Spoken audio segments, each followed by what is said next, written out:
And then all of a sudden, Hennis comes in from CKLW, and I knew him as being on, competition with him, and said, "You want to come to CKLW do morning drive?"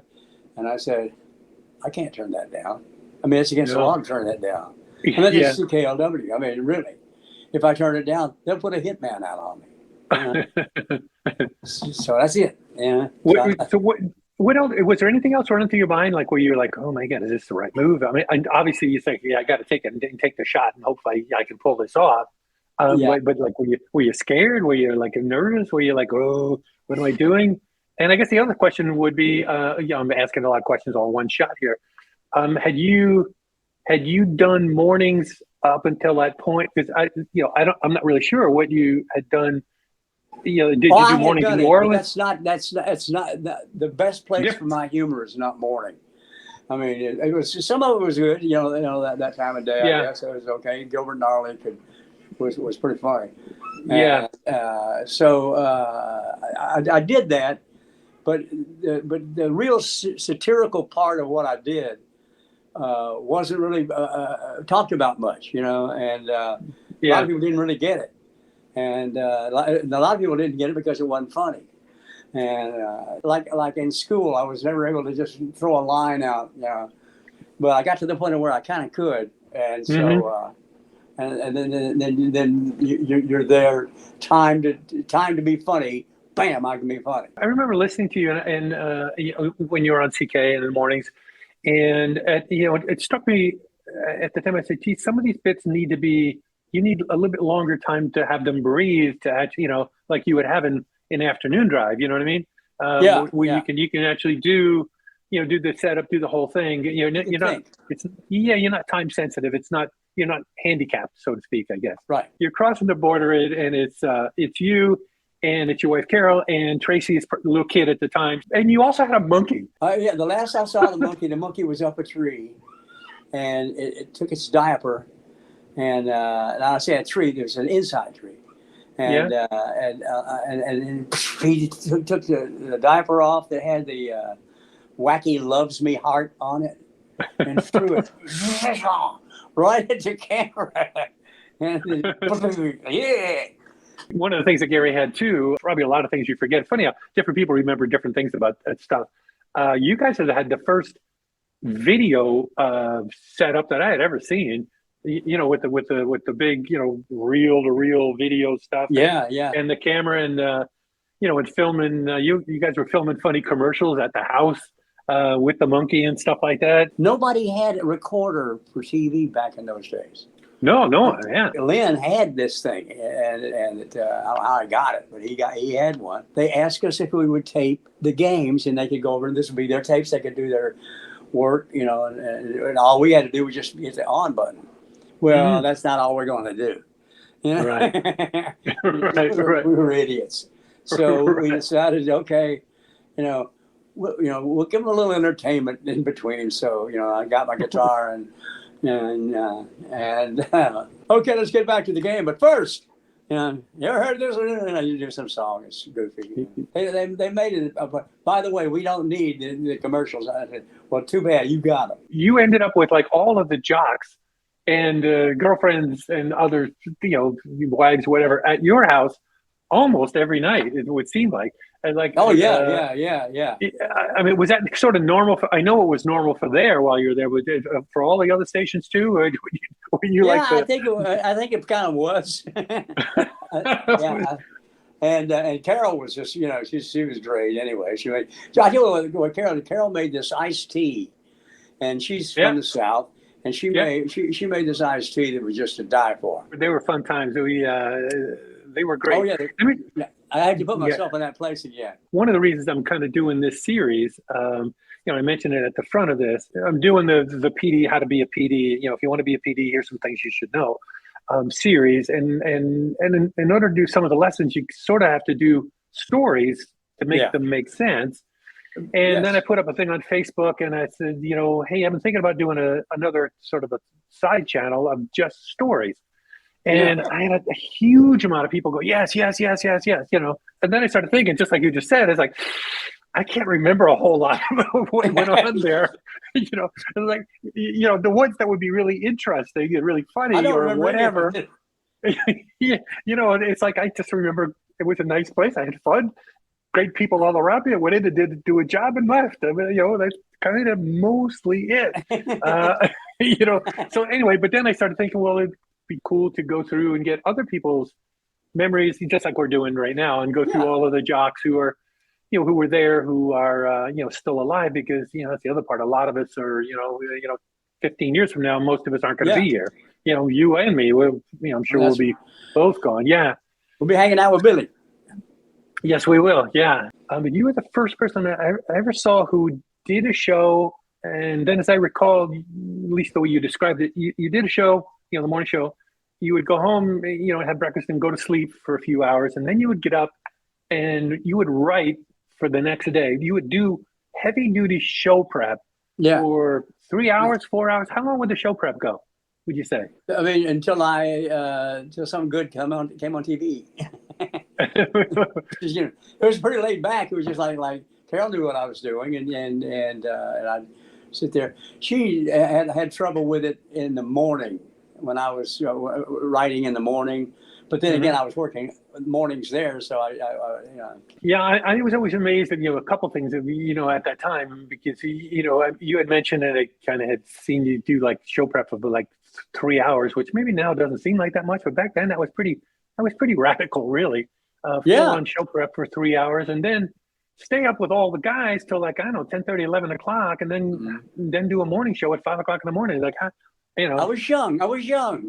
yeah. Yeah. Yeah.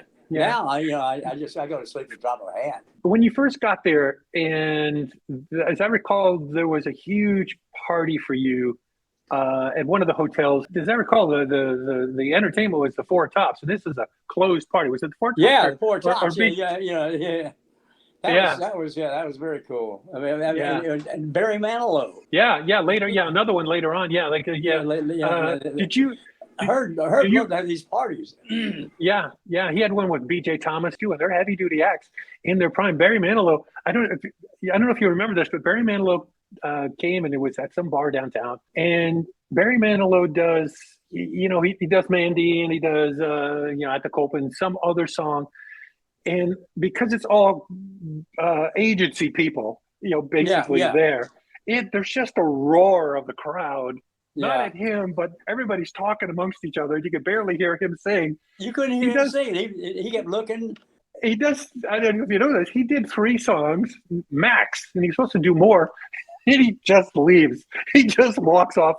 Just we're done. Come on, screw this. No. Everybody's ignoring me. I'm out of here. Yeah. Going back to the Four Tops thing, you know, and they announce you, and they, you know, you got to say something in front of all the people and stuff. You're the new morning man at CK. Do you remember what was running through your head then? Like, I would think you'd be like, I mean, if it was me, I'd be freaking a bit. You know, like, oh man, I was. This is pressure. Yeah. Because I'm not I wasn't a big drinker. I'm a better drinker than I used to be. I mean, I can drink more. Yeah. Oh, okay. Were you scared? Were you terrified? Were you like, oh my God, what, you know? Big time. That happened to me when I had Who Shot JR out. I was on a talk show.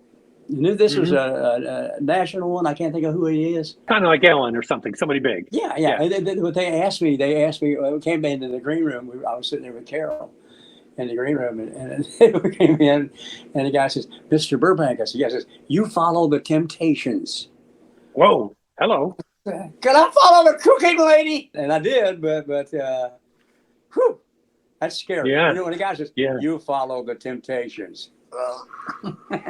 I think for most people, when you're in radio, or maybe just in show business in general, but if you're pretty decent at it, you really get good at improvising and winging almost instantly. You know what I mean? Yeah. You know, the situations that go, what, I got to do this. Yeah. You know, and you can go What's with weighing it. You know? on this is what I'm thinking about, because I got to get to here, and for a different story that has a tie to this one. So when do I go?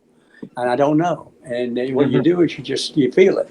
It's like it's like you're dancing or something. So much of it just becomes instinct of doing it. For years and You're years right. and years. That's what you're really going for. How much of the instinct you use, but you always have it. And if you have that, the feeling you have for what you do, and you enjoy it, and you want to make it better, then that's what's going to happen. You're gonna screw up a couple of times. When you were doing mornings, for people who were watching too, Gary was doing mornings. And there's a big team at CKLW at the time. Oh yeah. It was 15 or 20 people in the newsroom alone. This is a radio station with 15 or 20 people. And the news director who also did mornings with Gary was Byron McGregor, and Byron from the gold record million seller, the song called The Americans. Byron McGregor just walked in, folks, along with JoJo. This is too wild. Let's have it from the real thing here. Thank you. Let's have the real thing. Let's have the real thing. You mean this just in? This just in?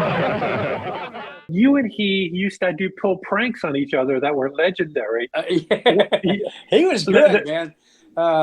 It all started when I came into CK, and I meet Byron, and Byron, starts talking this.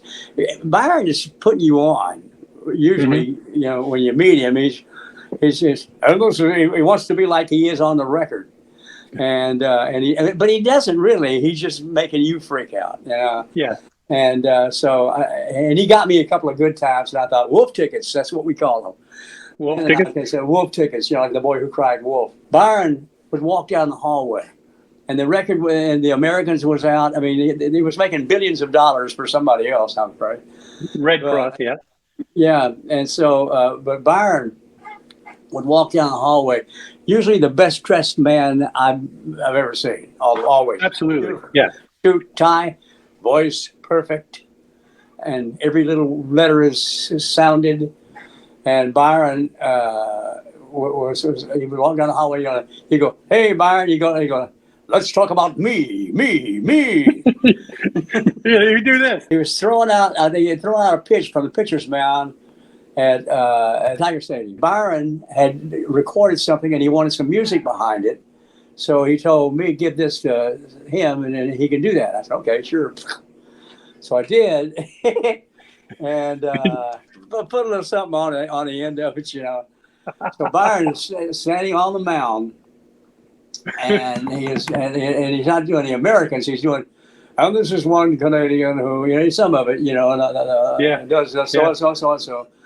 Packed stadium. Stadium's packed. And the music is playing, and then the music goes da da, and people are standing there going, oh, da da da da da.